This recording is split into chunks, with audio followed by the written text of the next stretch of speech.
loves. Welcome back. We are doing a two-part series on conflict. So, before we get started today, I'm going to kind of remind you some things that we talked about last week. We talked about conflict and how it can be tough, whether it is small misunderstandings or endings of jobs and relationships. Nobody ever looks forward to conflict. Even me. I'm a big fan of conflict. I see the value there, and I still don't look forward to it. Nobody looks forward to conflict. And let me say, I will admit there are people out there that love to pick a fight. There are some people out there that love to debate, but they don't look forward to conflict. The people that love to pick fights, they look forward to winning. That has a different connotation. That connotes that they have prospered over the other party. They've outwitted, outstrengthed, that they've powered over something or someone. That's ego based. That's self righteousness, self protection, self worthiness, whatever the reason is. Picking a fight is not about conflict in the true sense of the word. It's about, quote, winning. So I want to just address that because I know some people think some people really do love conflict. And that's not what they're loving. They're loving the idea of winning. Conflict is a different thing entirely. Conflict is things being out of alignment for everyone's highest good. It's when we're stuck in that zone of being out of alignment, when we're stuck in the zone of unclarity. So conflict is resolved once everyone and everything has come back to alignment, once there's a resolution. Sounds lovely, right? We should all do it more often, except that it's uncomfortable. So expect that to solve conflict in a way that will bring healing, it requires effort and bravery, vulnerability. But I'm going to help you with all of that. I've got tons of information today that's going to prepare you for miraculous resolutions to be found when we engage meaningfully and intentionally with conflict. And all of my, tips today, they're going to fall under three ideas. Be open and collaborative, do your homework, expect healing. Okay. Tips for being open and collaborative when it comes to conflict. Be prepared to not get exactly what you want. Ultimately, what we want is for everyone to feel safe and loved. And for that to happen, sometimes we have to be open to compromise or to it showing up differently than we imagined. So be prepared for it to look a little differently than what you had thought resolution would look like. Have more than one idea about a solution in mind. So, when you have more than one idea about a solution, this is going to show that you're flexible, that you're willing to factor in other people's perspectives, other influences. It's also going to show that you thought about this ahead of time. You did not jump into this conversation just to get the anger off your chest, right? And we're going to talk more about that later, about doing your homework. But when you're in the actual dialogue of the conflict resolution, having more than one solution sort of proves I've spent time on this. This is important to me. This is not about me coming in here and placing the blame and feeling better about myself and then running off with nothing changed or resolved. Have the ideas include your assessment of the other person's need. So here's an example. You want to stop watching so much TV at night in bed, but your spouse loves TV as their downtime. So then your possible solutions might include they watch TV on a smaller screen with lowered brightness, or that they watch it on the couch. So submit ideas to them that clearly allot for solving for you and for them. Rather than just saying, no, I don't want to do TV, we're not doing TV. If you offer them smaller screen with low brightness, low volume, or you can do it on the couch and we just won't cuddle, I'll just go to bed without you. If you offer them those other ideas, then you're proving to them this isn't about me getting my way. This is about us finding a new way forward. I've included your perspective, or at least my idea of your perspective. Okay, so when it comes to being open and collaborative, be prepared to be surprised. Early into conflict resolution, we often discover that our assumptions about what the other party is solving for are completely wrong. Ask more questions or offer your own thoughts and allow them to respond. It could look like this. I'm assuming that why you want to move up this deadline is because you have a big vacation planned in June. Is that correct? You may be surprised at their response. If your assumption is correct, they have a big vacation in June, and that's why they want to move up the deadline. The other party might feel grateful that you've considered their position. Yeah, I'm so glad that you recognize I do have this big vacation. I want to make sure I get this off my plate, and I don't want to worry about anyone needing anything from me while I'm gone on vacation. Assuming you didn't share that with an accusatory tone, you just want to move this deadline up because you're going on vacation. Assuming you don't have that tone, the other person will often feel seen. But let's just say your assumption's incorrect. Then this gives the other party a chance to clarify. No, actually, I need the deadline moved up because my boss moved up the data analysis deadline, and I want to make sure I include your work in those results. Oh, had nothing to do with their vacation. So be prepared to be surprised. When you are engaging with conflict, whether it's in your own brain, like whether you're playing it out in your head, or an actual conversation, know with 100% certainty that you are missing some vital information. You do not have all the facts, all the perspective. So until the conflict is resolved, assume that you don't know all that you need to know in order to come to a good resolution. Okay, so those are all my tips for being open and collaborative. Now let's talk about doing your homework. Before we engage in conflict conversations, process emotion, process emotion, process emotion. Generate ideas and compromises and prepare for the conversation. Okay, processing emotion. If you are feeling something negative, this could be anger, rage, blame, fear, mistrust. I mean, it's likely you're feeling something to that effect if there's a conflict. Fear, anger, those are feelings that we have. Otherwise, we wouldn't be having conflict. It's important that we don't bring those emotions into the resolution conversation. If we bring in our negative emotion, we're likely to get a negative outcome. We're likely to cause defensiveness or rage or resentment.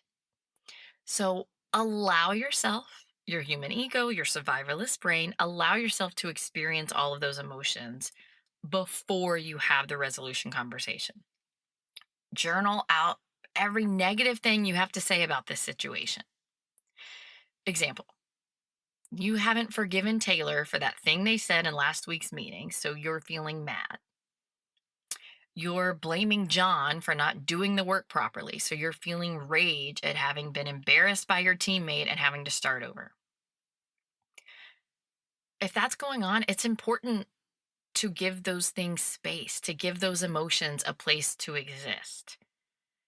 The point of resolving conflict is not to pretend that everything is okay. Allow those negative emotions. Talk to your friends, use a journal, but allow them to bubble up.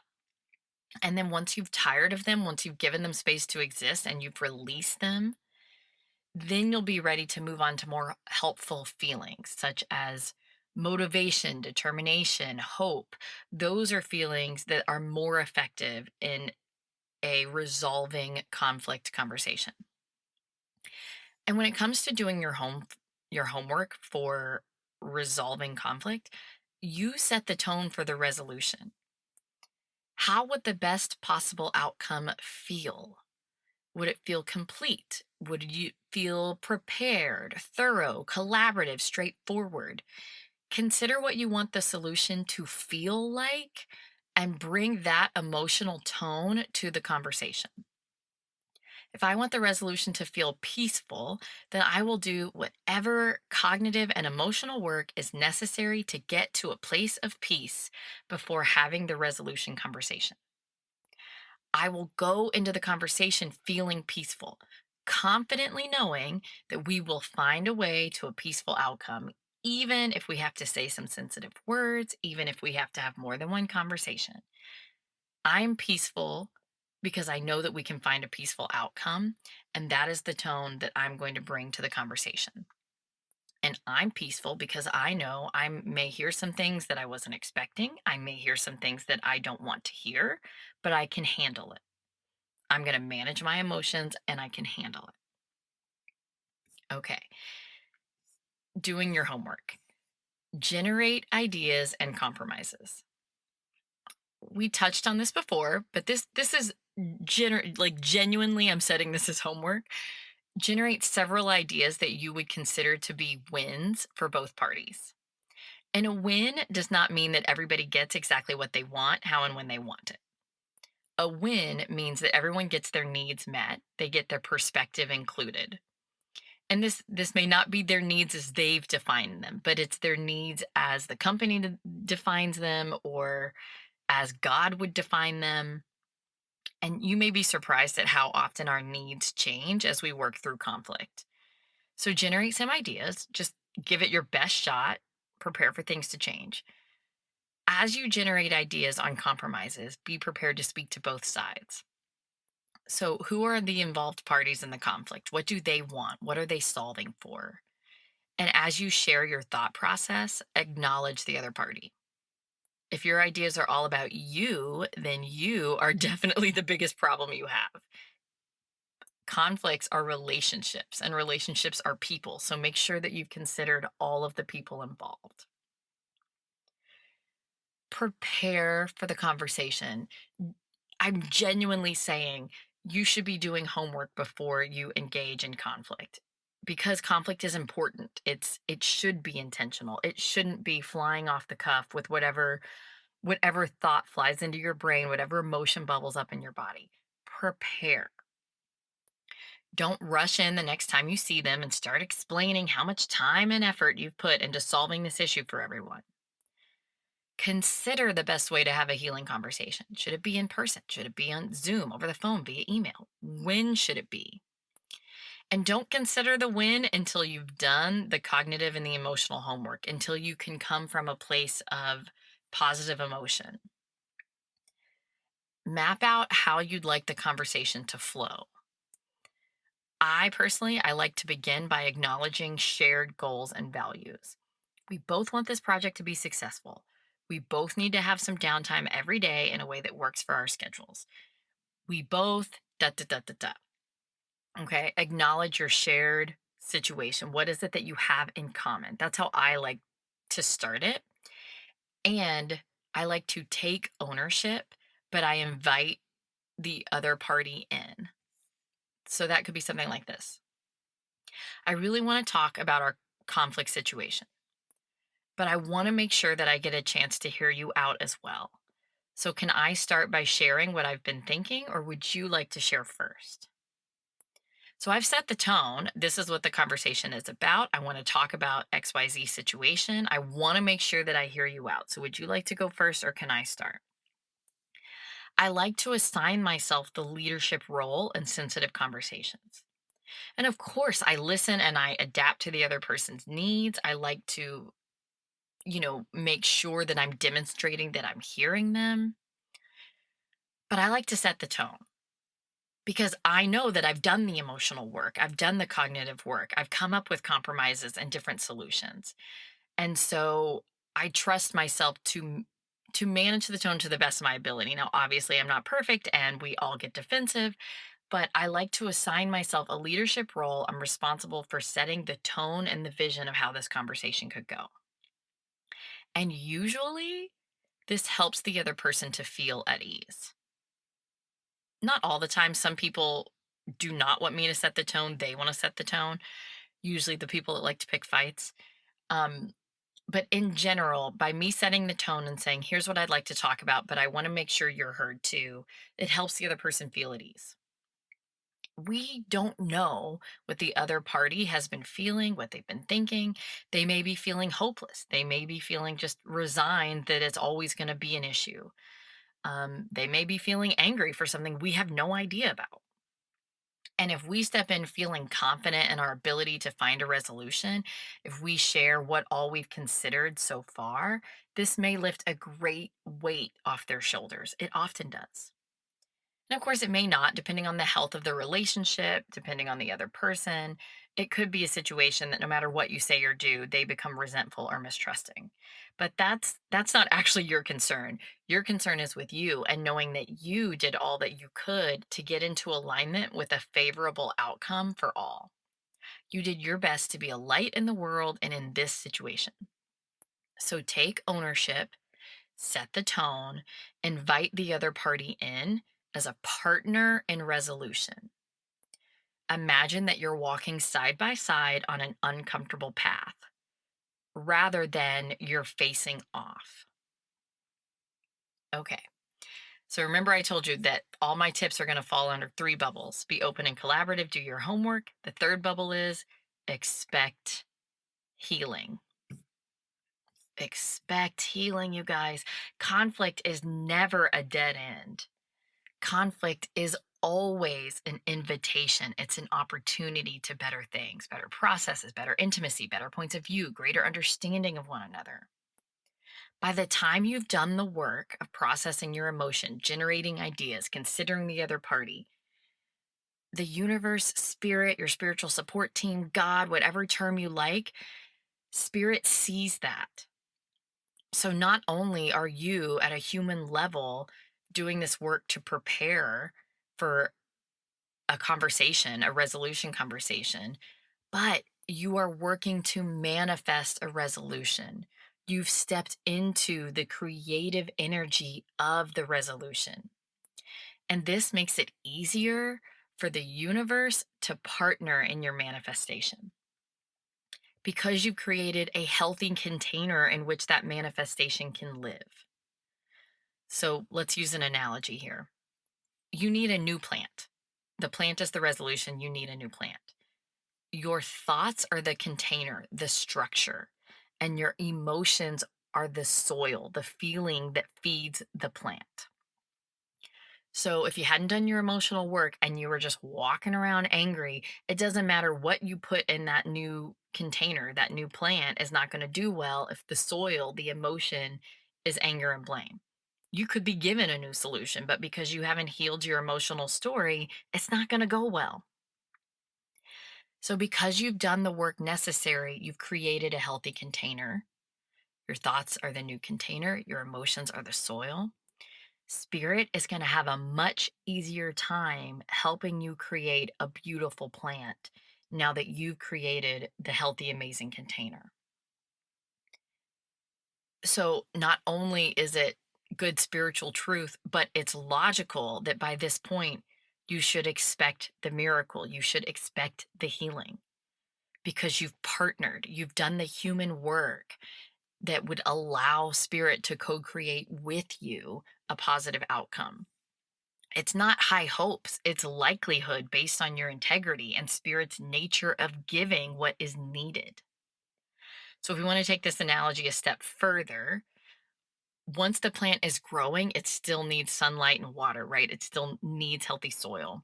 So your sunlight, that's the behavior and the other your behavior and the other party's behavior that you engage in once you agree upon the resolution. So are you both keeping up your agreements? Did if you agreed to change some behaviors, did your behavior change? Are you meeting up to discuss the plan, to discuss the resolution? Is this going the way we wanted it to go? Are we honoring it? Are we acknowledging that it's thriving?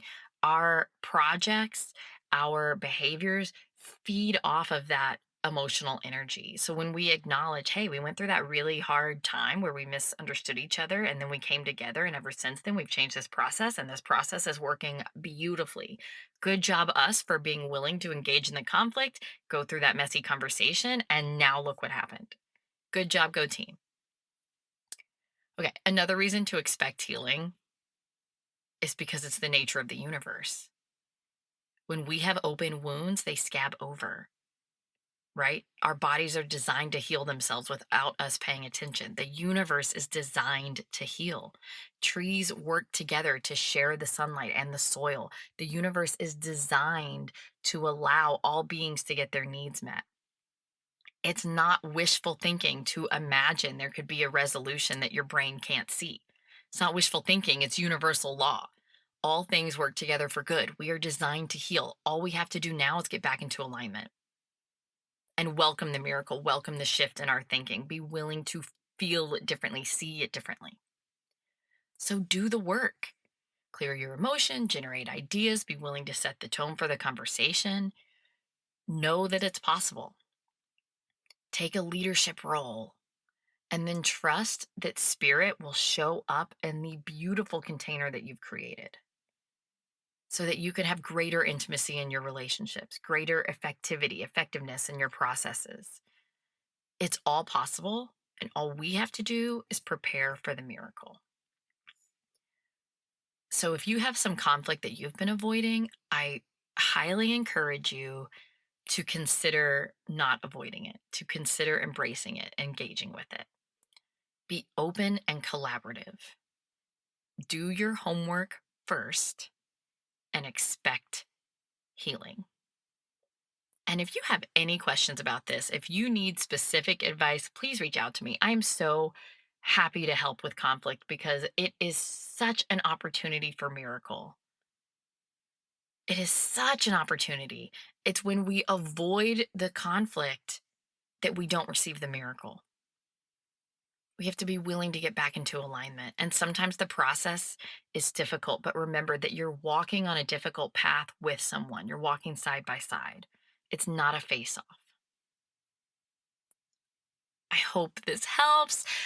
I am going to give you one more piece of advice. I didn't put this on my outline, but if you are a person that does not regularly engage in conflict, if you are a conflict avoidant person and you want to try to do things differently, I encourage you to start small.